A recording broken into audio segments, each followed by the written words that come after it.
Good morning. I am Amber Smith, President and CEO of the Tucson Metro Chamber. We are so proud to welcome all of you here today to learn about and engage with our partners in the community, the University of Arizona. While I am a proud alumni, twice, of the university, it wasn't until I graduated and began my career a couple decades ago that I began appreciating the true economic machine that the university is. I, of course, understood the strong and competitive academic programs available, but I didn't have the level of appreciation the university has earned for being a top 20 public research university, the fifth largest recipient of NASA funding, and of course, a billion-dollar entity. The Chamber is a strong partner of the university for a variety of reasons. The U is a major employer.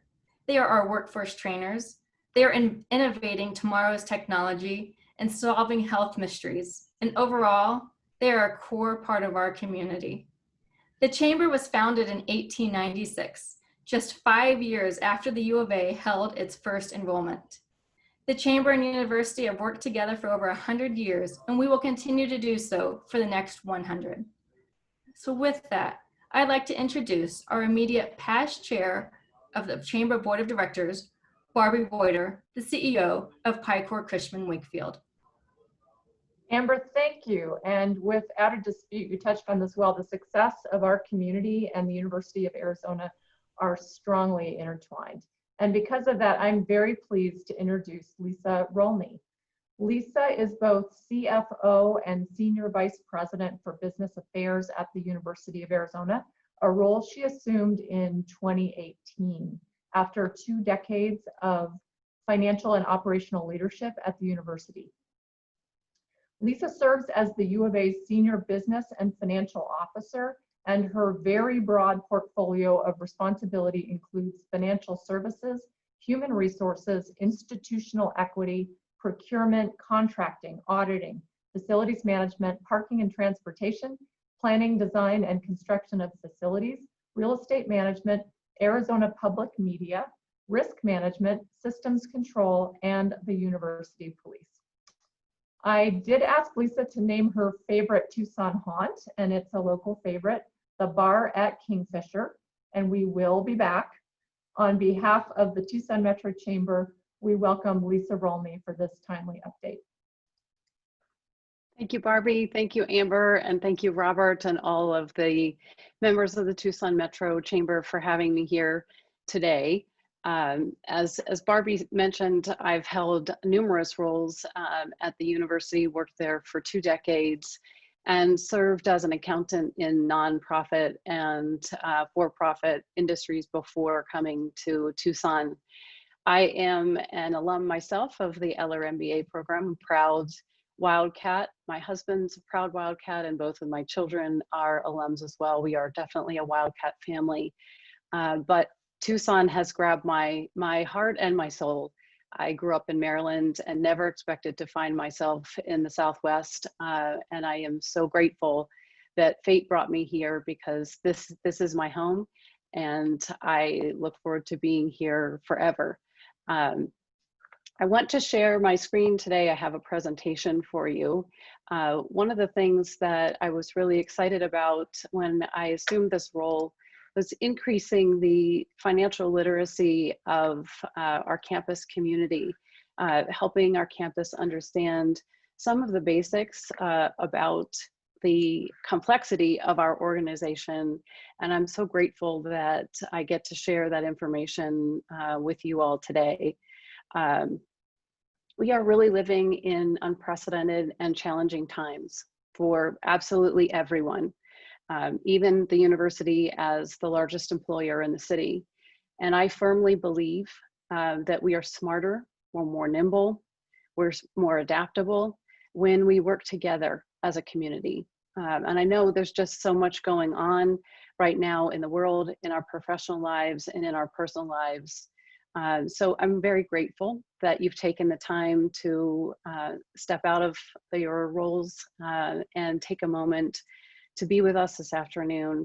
I'm really looking forward to the partnership with the Chamber and continuing to find new ways to collaborate and support our community.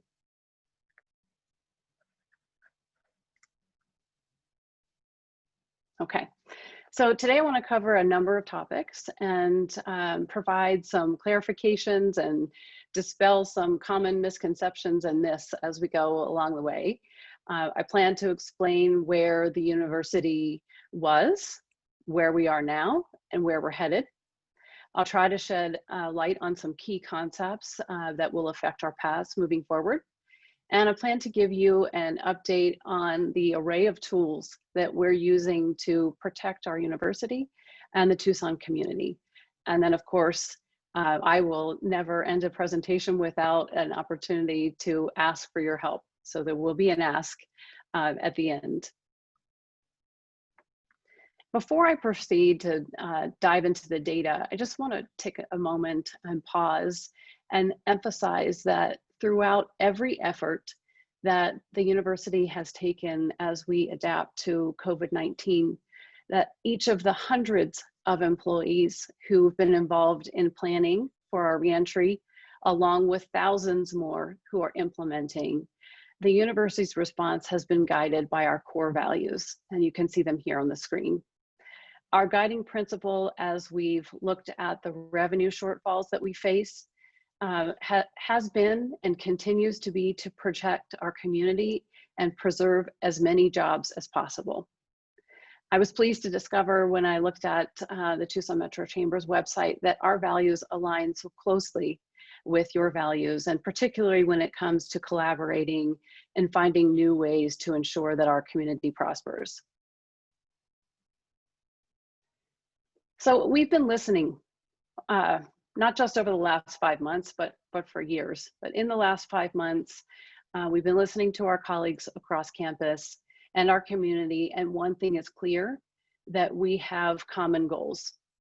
Whether we're leaders in shared governance on campus or as individuals, we share goals for our university. And I heard Amber sharing her love for the university and how much we are partnering. We all want the university to continue existing well into the future. We want to continue delivering high quality education and engage in world-class research, and certainly continuing to serve our communities, especially that here in Tucson. As individuals, we want to continue contributing to make positive impacts in our local communities and across the world. And I'll tell you, that's why many of the employees at the university have chosen to work for U of A. We are all drawn to mission-driven work. We want to continue living and growing with minimal worries, although that seems pretty difficult right now in the midst of a pandemic. Of course, we want to be respected for who we are and what we do, and to feel connected as part of a just and equitable community. So the underlying goal, again, has been to keep our colleague retention high so that we can continue to remain strong together. Okay, I've talked a little bit about background for why I'm excited to be here with you today. I am uplifted by the fact that we share common goals, values, and guiding principles.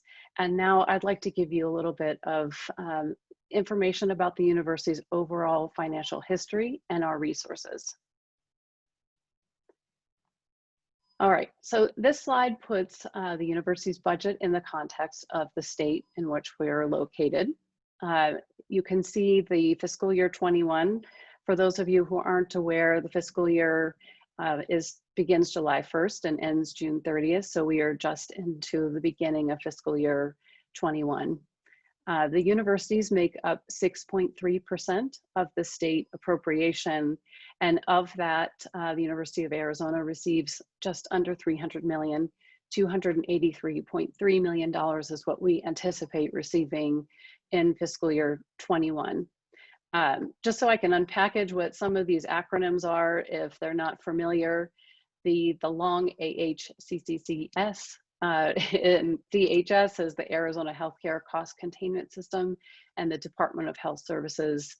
SFB is a School Facilities Board, and ADE is the Arizona Department of Education. This $283 million budget in fiscal year 21 represents a $9.45 million decrease from our fiscal year 20 budget. The U of A's allocation for the Health Insurance Trust Fund has also increased by $11.5 million. So we are facing a total reduction from the state from fiscal year 20 to fiscal year 21 of $21 million. I'm often asked if the university wanted to become self-sufficient, how much money would we need in an endowment in order to offset the appropriation that we receive from the state? We would need approximately a $7.3 billion endowment to offset the funds that we receive from the state. Just to give you some context, our endowment is currently just under $1 billion. So we absolutely need the state as our partner. And then to give you some context as to where Arizona is in terms of investment in higher education. This is a funnel chart that was created by the Center on Budget and Policy Priorities. And it looks at the change in investment spending per student from 2008 to 2018. This is not a funnel chart that you want to be at the top of. Unfortunately, Arizona, as you can see, is at the top with the highest disinvestment at almost 56%. So between 2008 and 2016, the state funding for all 3 Arizona universities declined by $460 million. That was a 41%. And our budget at U of A decreased $195.5 million over that time period. So that has been a tremendous difficulty for all 3 universities. And we've had to make changes, structural changes to tuition in response to that disinvestment from the state. So looking at that in another way, if we think about it as the percent of student costs per resident that are covered by the state general fund, you can see that back in 2008, the state covered 84% of our resident student costs. In 2018, that dropped to 31%. So obviously we've had to adjust our revenue model. I'm going to come back to this slide later in the presentation, but for now, I'd like you to focus on the pie chart at the top of the image that shows our sources of revenue. You can see that the state appropriation makes up 13% of our $2.2 billion in revenue. And this information is for the end of fiscal year 20, which just ended on June 30th. Our net tuition and fees make up almost 30%. And you can see that we refer to both the state appropriation and the net tuition and fee revenue as state funds, but the only funds that we receive from the state is the 13% in the state appropriation. We also have funds from our auxiliary services, which are units like the bookstore, campus health, campus rec, the student union, and athletics. We have revenues from grants and contracts that would be for all our externally funded projects at 35%. And then you can see that we receive about 4% of our revenue from gifts. And I think one thing that's important to clarify there is that only about 1% of our gifts are truly discretionary. Most of the gifts that are received at the university are for a designated purpose.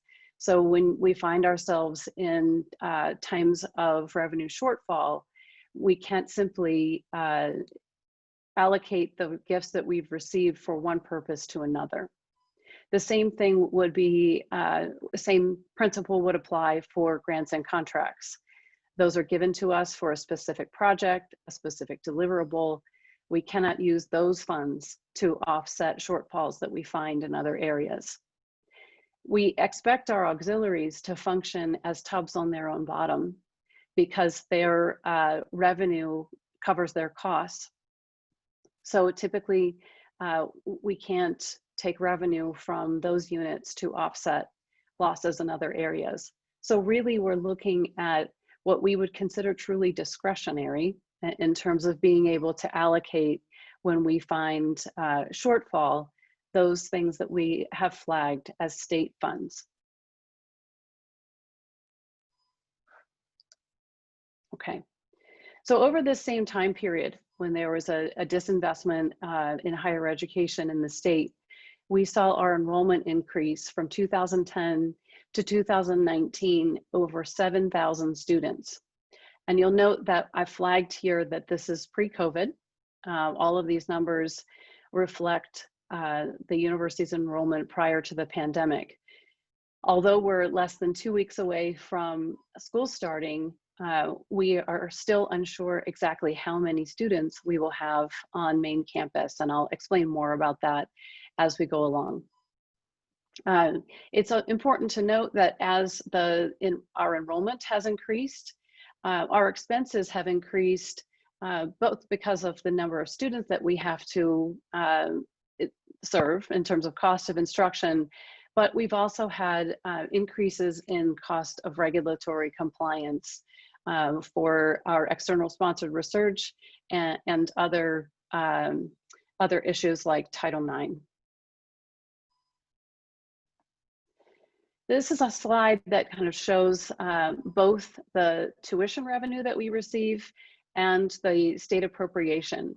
And I'd like to point to the left side of the screen, and you can see the inflection point when our state appropriation actually dropped below our tuition revenue. So if we were to look back at 2008, you would have seen almost an opposite pie chart where our state appropriation would have been about 30% and our tuition revenue would have been about 13%. Those have flipped. And we had the opportunity to increase tuition after the Great Recession because our tuition was very, very low compared to our peers. And you can see that we did that. So this increasing curve for net tuition revenue increased both because we had increase in enrollment, but also because we increased our tuition.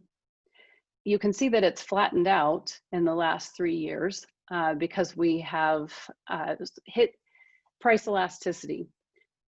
We cannot continue to increase our tuition and continue to expect our student population to accept those increases. In fact, because of the pandemic in fiscal year 21, we did not increase tuition. We held tuition flat for our student population, recognizing the sacrifices that we are all making based on the impact of COVID-19.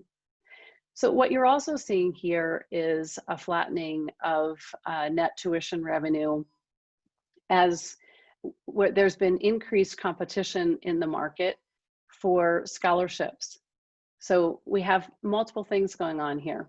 We have state appropriation decreasing, we have flattening of tuition, and we have increased competition for net tuition revenue. Just to give you some numbers behind that, our net tuition revenue per student in 2019 was $14,905.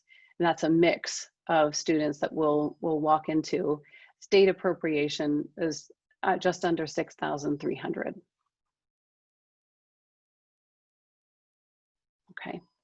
And then looking at expenditures, I find it interesting that if we walk back to 2012, our expenditures were $1.6 billion, and in fiscal year 19 were $2.2 billion. That's a 37% increase in 7 years. But the mix is almost identical. If we look at salaries and wages and benefits, what we cover for our employees on campus, it's approximately 60% of our total overall expenditures. That mix hasn't changed. Our employees are our greatest expense. They're also our greatest asset. And again, the reason why our guiding principle has been to preserve as many jobs as possible as we step through this pandemic and our response. Drilling down a little bit more into where our money is spent. This is looking at from 2015 to 2019 and the different types of expenditures that we have. I think it's important to note that the vast majority of our expenditures are related to instruction, research, and academic support. I mentioned earlier that our auxiliary services include units like athletics, the bookstores, the student union, parking and transportation, residence life, campus health.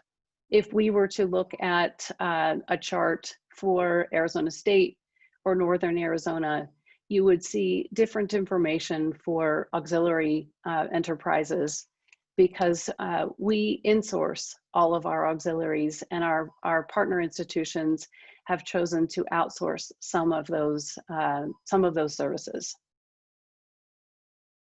Okay. If there's one thing that I'd like you to take away from this session today, it's that while the sheer volume of enrollments that we are projecting may not be looking as bad as we initially thought, the mix of student in terms of in-state, out-of-state, and international has a significant impact on our net tuition revenue.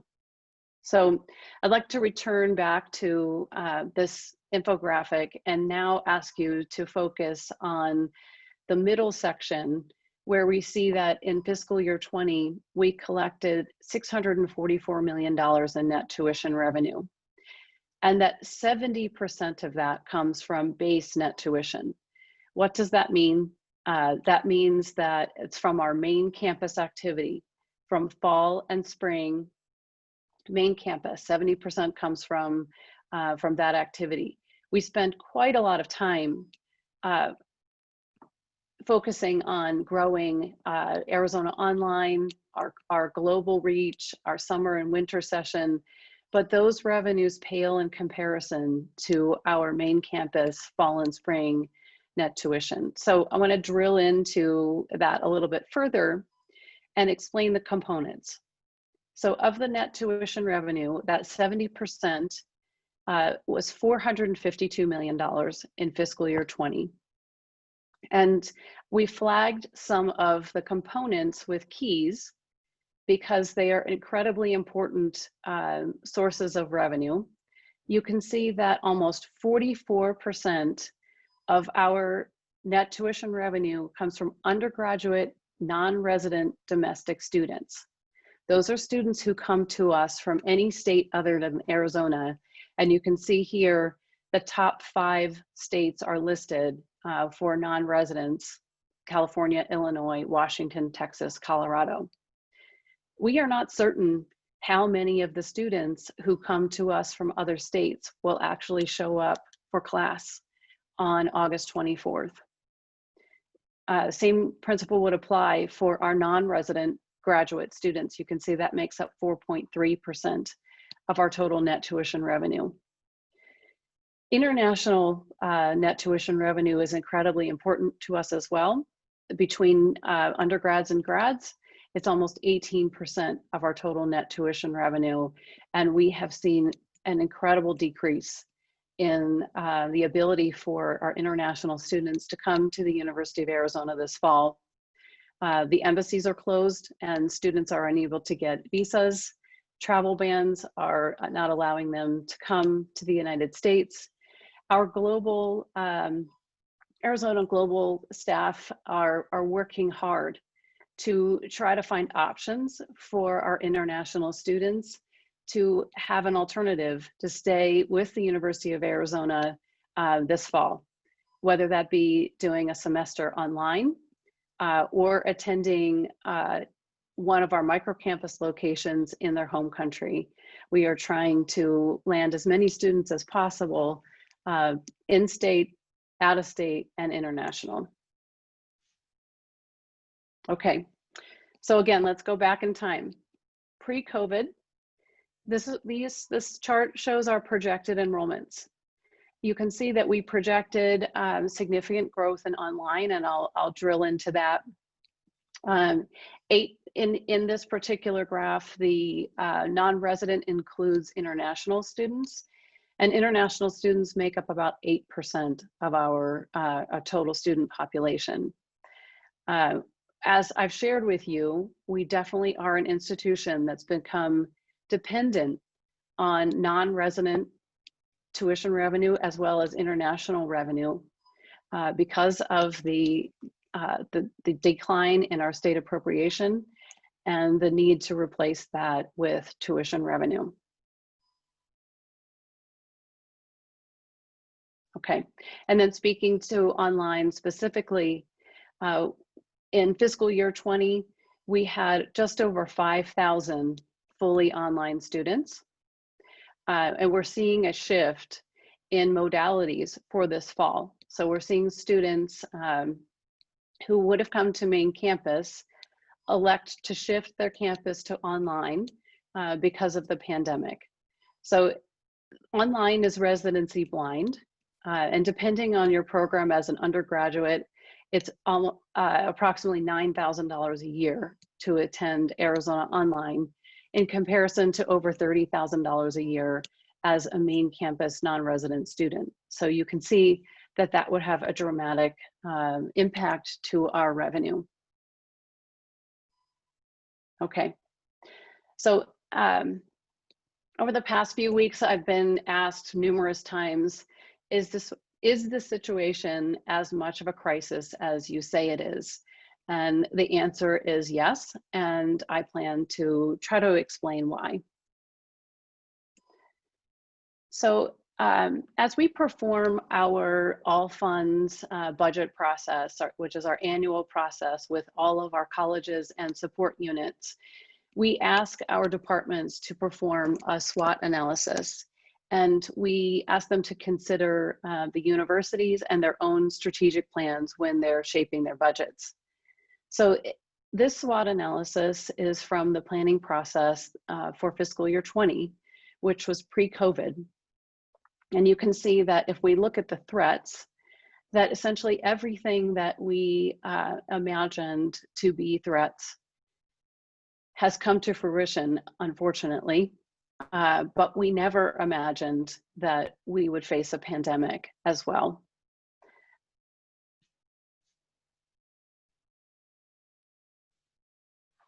Okay. This particular graphic tries to show the journey of our enrollment, recruitment, marketing team, all of the work that they do to bring in our freshman class. So you can see that we start out with almost 400,000 prospects, and we end up with approximately 40,000 applicants. And then we have about 8,000 students who normally attend orientation. And then from orientation, we have a high yield, typically around, or for last year, it was almost 7,800 students enrolled on the first day. And then we lost a few of those students. We call that melt at census date, which is about 21 days into the semester. So there's a high correlation, there has been in the past, between orientation and census. We typically can project what our class will look like and the net tuition revenue simply by looking at our attendance and orientation. We almost never have no-show rates for cancellation. It's normally 0 to 1%. This year has been an anomaly due to the pandemic, and we're currently seeing about 13 to 16% cancellations for orientation. This trend information has been very valuable to us in the past, but when we know that our students are very excited to come back to campus, and we've seen a lot of them interact with our student system. Right now, it looks like we're down about 11% overall with enrollment, but I think it's important to share with you that incentives are high for our students to register, but financial liability is low at this point. Our students do not have a financial liability. They don't even have a late fee until the second day of class. So I think of this as like making a reservation on Open Table. Right now, our students can go in and select their classes. And if they decide in the next week and a half that they're nervous about coming back, they can simply cancel that reservation and there is no financial liability for them. So our team is doing everything possible to help our students find a way to continue their Wildcat journey with us this fall, whether that's on campus or online. But while it may seem improbable that we don't know exactly how many students we'll have on August 24th, that's the situation that we find ourselves in, and we will continue to iterate on our models as we learn more. So given that we don't have plans for a pandemic, we've been using 4 scenarios to help campus plan for the pandemic. And we're calling them the medical miracle. That would mean that if we had a vaccine and we could return to close to normal, have face-to-face instruction. We have a best case scenario with hybrid and online modes. We have a moderate case scenario and a worst case scenario, which is where we would be forced to return to the mode that we were in this spring with all remote and online instruction. We've been using the moderate case scenario for our projections and planning purposes, and just to give you some information as to what that looks like in terms of headcount. Even in the medical miracle, we were planning for a 7% decrease in headcount overall. In the best case scenario, we were planning for an 11% decrease. In the moderate case, that was a 16% decrease in enrollment, and the worst case scenario was a 23% decrease. So then looking ahead, we know that this pandemic is not going to be a one-year issue. We anticipate that it will be a multi-year issue for the university to recover. So we are looking at scenarios for enrollment in the following academic year, as well as 23 and 24. And again, are planning for 4 different models. So while I've explained that headcount is looking better than we originally expected, again, less students means less revenues across many sources, not just the tuition that's collected, but our auxiliary entities. You can imagine that the revenue collected from the bookstore, the student union, all of our auxiliaries is highly correlated to the number of students and the number of employees that we have on campus. Net tuition is obviously the most significant, and particularly with our out-of-state and international students. So you have enrollment, and then you have the students who select to come to campus. Where are those students located, and how much aid do those students have? So those need to be coupled in order to accurately calculate net tuition revenue. Our modeling for net tuition revenue for the moderate case is that we would have a 21% loss in net tuition revenue. That equates to a $96 million shortfall. And we will be iterating on our models again as we learn more information, get closer to the beginning of school and to census date. So recognizing that the university is a complex place and that we have revenue from many different sources as well as multiple expenses, this graph tries to show what we believe the impact will be to those sources of revenue. So grants and contracts, we're anticipating that there will be less expenditures in fiscal year 21. We've already talked a lot about tuition and fees. The state appropriation, we know what our budget is as of today. We are not sure whether there will be any further adjustments, whether that $21 million shortfall will stick or if there will be any further adjustments, why there's a question mark. So we're projecting a net change in revenue in the range for fiscal year 21 in the range of $150 to $200 million. So recognizing that, we knew that we had to take swift action.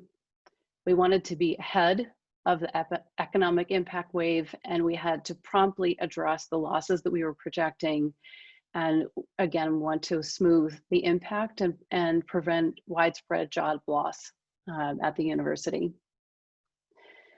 And as you saw from the pie charts that I shared previously, we cannot handle this budget impact on operational funds alone, because 63% of our expenses are from our human capital. Only 37% comes from operations.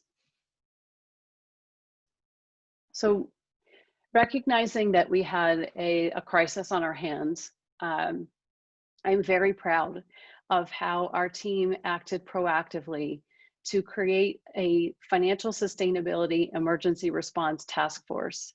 There are 7 working groups on the task force. There's over 85 people who are listed on this slide. They're faculty, staff, students, administrators. This has been an incredible effort, and we are running down every opportunity to find efficiencies and costs, to generate new revenue, to be innovative, to look at where we can find synergies.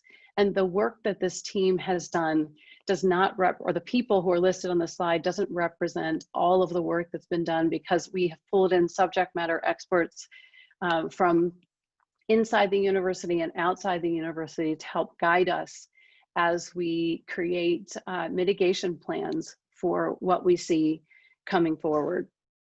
And as an example of some of the work that's been done thus far, here is kind of a summary of the projected cost-saving measures that we've taken to date. So I'm sure that you've heard much about our furlough and furlough-based salary programs. This is absolutely a sacrifice for our entire community.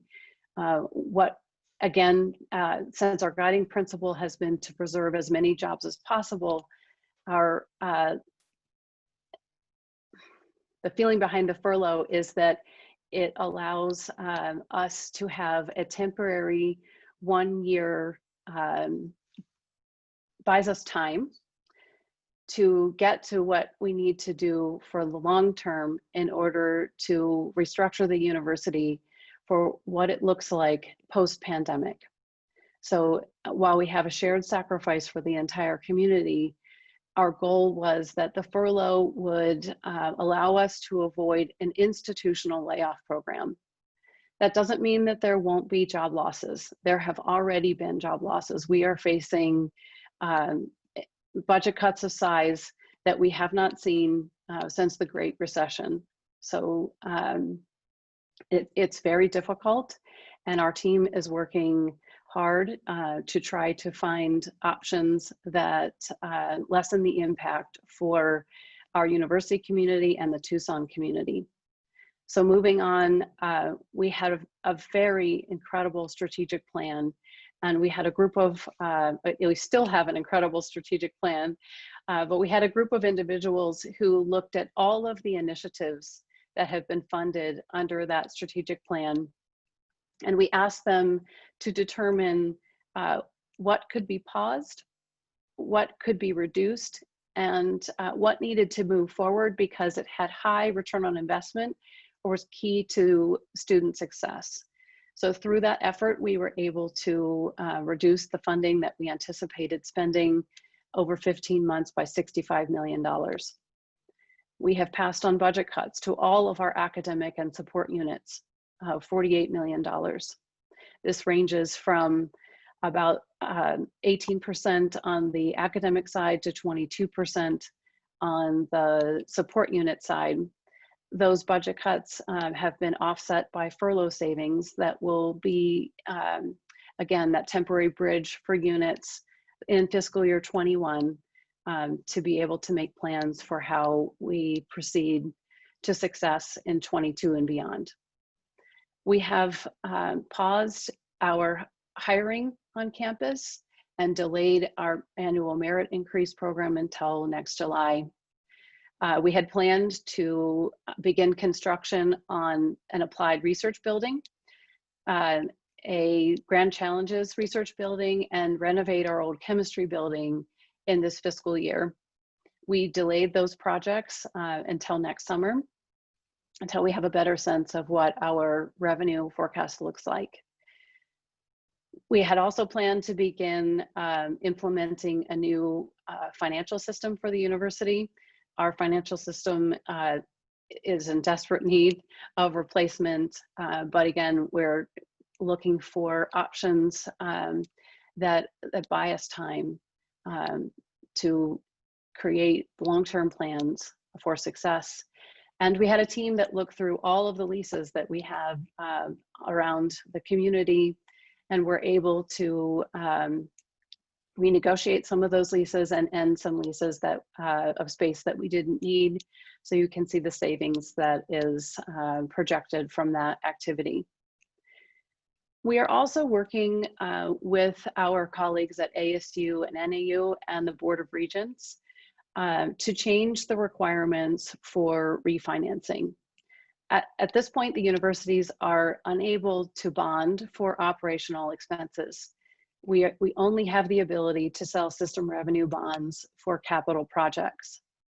We also have a requirement that says that we have to save a certain amount of funding when we refinance our bonds. So we are asking ABOR for a temporary change to the policy to remove that threshold for savings so that we can refinance the principal payments of our bonds in fiscal year 21 to free up cash that we can use to help resolve this issue.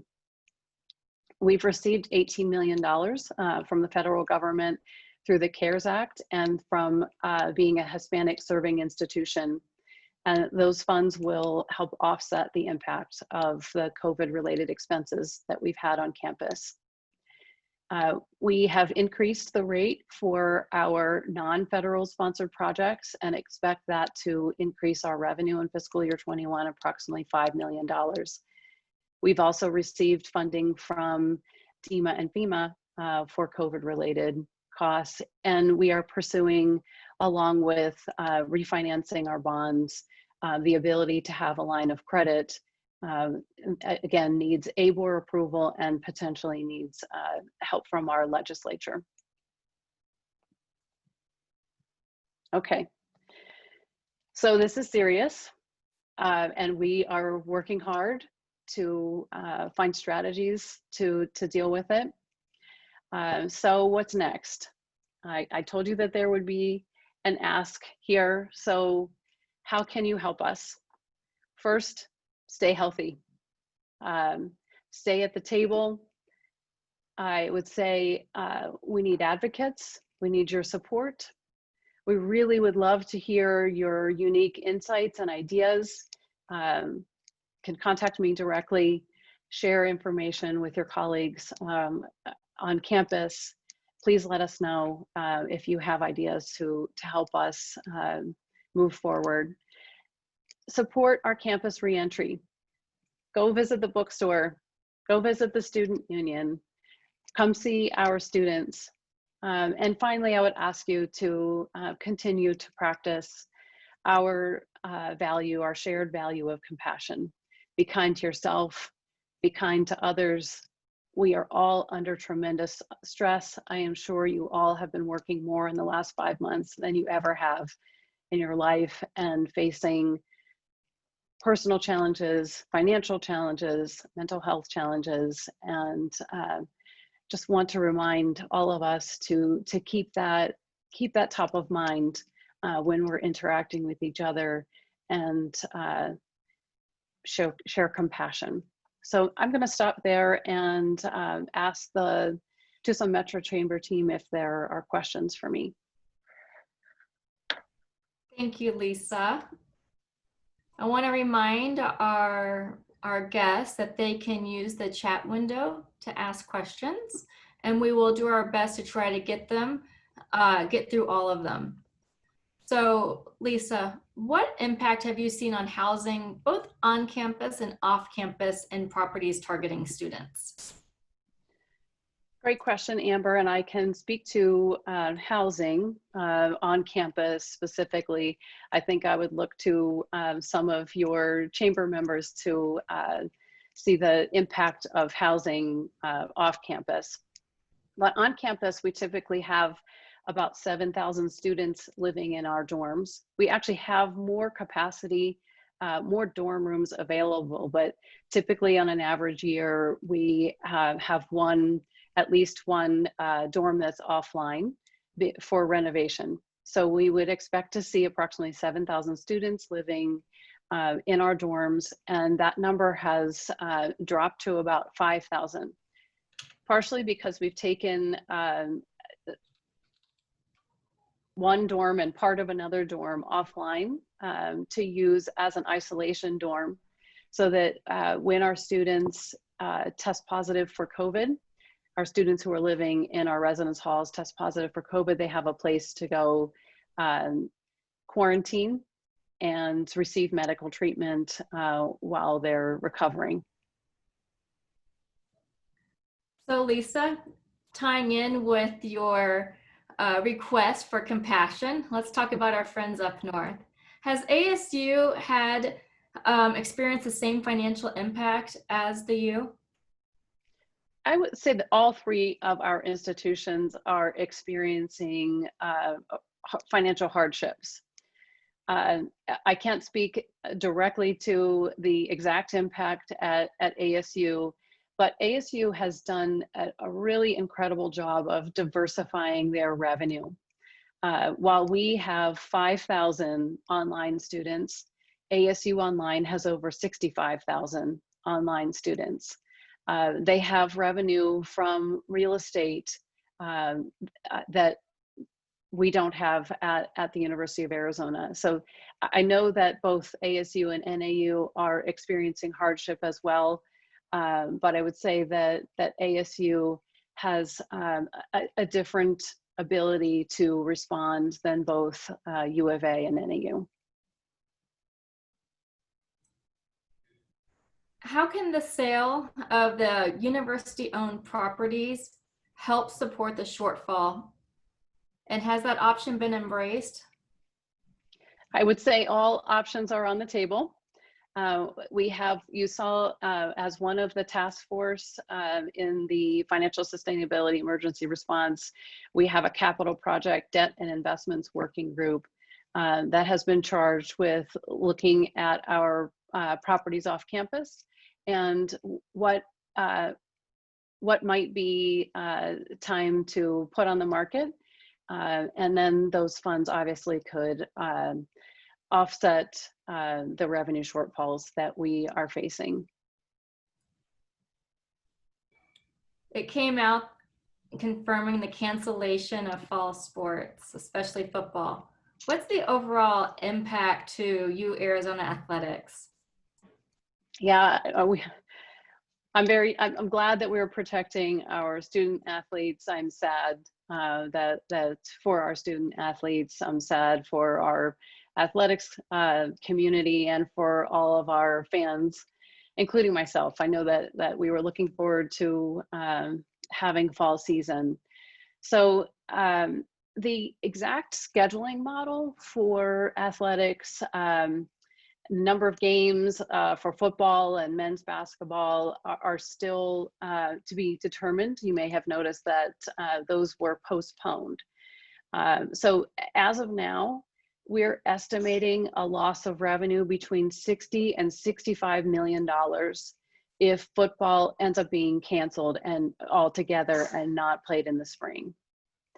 The athletics department is still in the exploratory stages of evaluating the possibility of taking a loan, getting debt financing through the Pac-12 conference.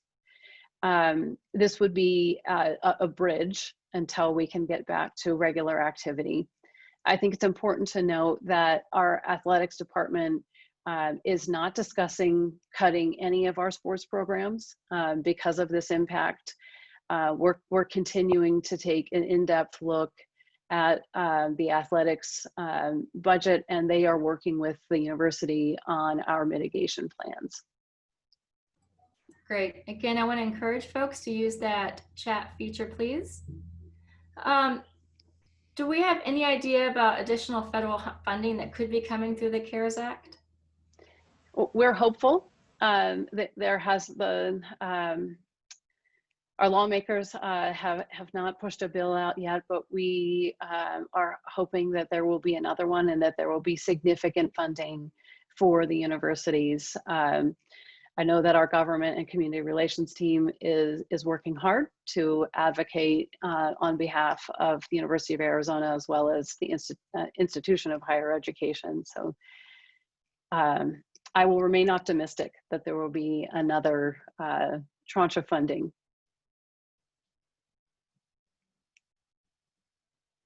And that is certainly is advocating for at the federal level. And so we certainly will stay on that as well to be able to support not only University of Arizona, but really all three of our universities that are in similar situation. Thank you. So speaking of universities, what impact will the purchase of Ashford University have on the financials, this year and into the future? Sure, that's a great question. So I think let's start with Ashford University is currently a for-profit organization. After close, it will become a nonprofit organization branded as University of Arizona Global Campus. It will be a separate 501c3, and the University of Arizona Global Campus, UAGC, will purchase Ashford University for $1. For that purchase, there's a guaranteed revenue from Zovio, the parent company, of $225 million that would go directly to University of Arizona Global Campus. Then the University of Arizona will provide management services for UAGC, and we anticipate that there will be revenue that will flow from UAGC to the University of Arizona. We are really excited about this opportunity because not simply from a revenue standpoint, I would say that's secondary to expanding our reach, both in terms of working with a group of students, a population that we have not typically drawn. That would be working adults, an older population, a more diverse population, more women, working women, and the potential for expanding our reach globally. So you can imagine that as we talked, Amber, before this panel started, we've learned how to work remotely and work by video.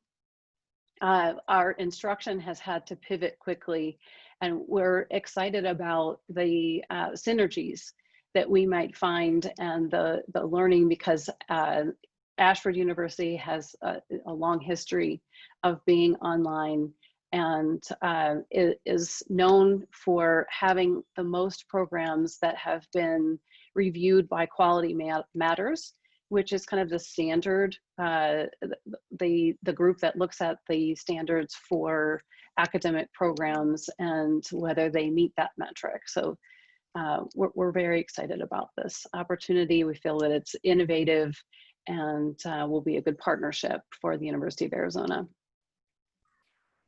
A follow up on the sports question.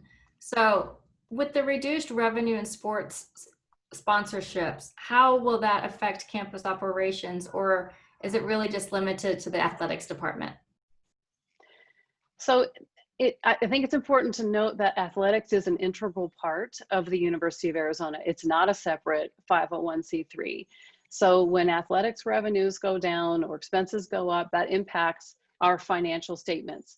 So if you were to look at our financial statements for fiscal year 20 and everything else stayed the same and we just had this impact with athletics, you would see an impact to our financial statements.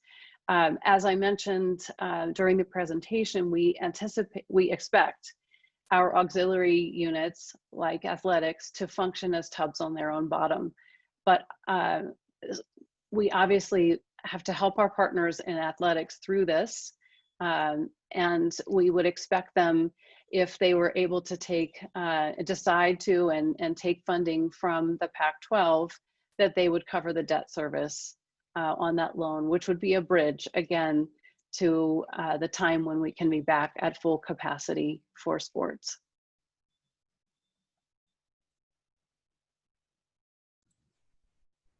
So as the campus is beginning to adapt for the fall, what are some of those expected additional costs, if any, in trying to reconfigure and conduct that adaptation? Oh, wow. There's a long list. We have our test, trace, and treat program. There are expenses related to that. There are sneeze guards going up all over campus for, you know, as you would imagine, if there's a customer-facing organization like the CAT card office. You go to get your CAT card, that's your key to get into buildings, that's your swipe card that you use for meals. There would be a sneeze guard between you and the CAT card employee who is helping prepare your CAT card.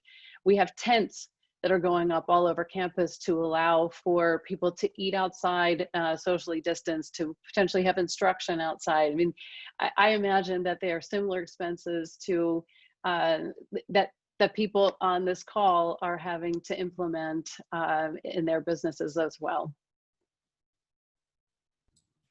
Final question, Lisa. Sure. On your list of asks, you specifically mentioned advocacy. Who can we all advocate as we represent the university and support it?